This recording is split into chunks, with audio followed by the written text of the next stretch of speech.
So differentiating the category of exactly what the cause of facial paralysis is has been notoriously difficult and really clinically very challenging for most providers, which is why this term of Bell's palsy has taken hold and exists, because it just is a catch-all term for anybody who has facial paralysis. We don't know why. But the reality is there is a reason, we just don't know why that reason is. And there have been some studies that have really tried to tease out what percentage of these cases are coming from each of those four things that I mentioned. At the end of the day, we believe that about 55% of these patients are probably experiencing facial paralysis from herpes simplex virus reactivation. That's the canker sore virus.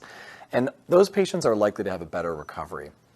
But based on other studies that have been done, there are probably about 40 to 45% of patients who are experiencing a reactivation of the chickenpox virus.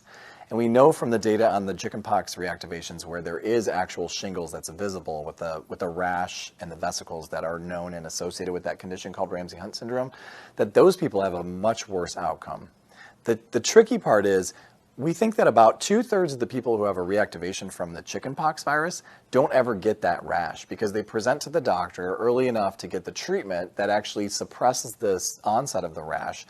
And so they're treated in this Bell's palsy category, not really being treated as a Ramsay-Hunt syndrome patient, therefore not really being considered to be a high-risk group, even though they are because they've gotten the treatment early on. And that's one of the groups I feel like we have the most opportunity in, because if you have a patient where they're having any significant pain, any severe symptoms that are in addition to the facial palsy, dizziness, hearing issues, ringing in the ears, that's associated with the facial palsy, that are kind of classically associated with that chickenpox reactivation, the zoster version, those patients probably need more aggressive therapy, at the minimum more antivirals than they're getting.